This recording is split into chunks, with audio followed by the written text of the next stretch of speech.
কেমন লাগে বাথরুম করে? হালকা মনে হচ্ছে। ও বাথরুম করে এলো, 10 টাকা খরচা করে বাথরুম করে এলো। তো আমি ওকে জিজ্ঞেস করতে চাইছি বাথরুম করে কেমন লাগলো তো? পাহাড়ের খুব ছিঁড়ে আমরা যে এরকম একটা জায়গায় এসেছি, নাটুলা পাস প্রায়, জায়গাটার নাম বাবাধাম। বাবা না না বাবা মন্দির। বাবা মন্দির, সার্বজনীন মন্দির, বাবা মন্দির। বাবা মন্দির। তো বাথরুম করে তো খুবই হালকা লাগছে।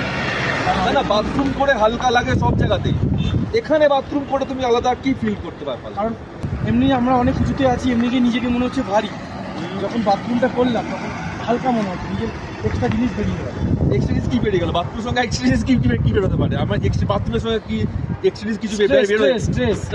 যদি আমি বাথরুমটা না করতাম, 10 টাকা খরচা করে, 10 টাকা মায়া করছি, হ্যাঁ। এই 10 টাকার বিনিময়ে ভিতরে পাথর হতে পারতো অনেকক্ষণ চেপে থাকার কারণে। আচ্ছা, পরে কিন্তু ডক্টর আমার থেকে 10,000 টাকা নিতে পারে। অনেক লং থিঙ্কিং, মানে অনেক দূরদৃষ্টি ওনার, মানে হচ্ছে অনেক দূর ভেবেছে। মানে সবাইকে বলবো সে পাহাড়ে হোক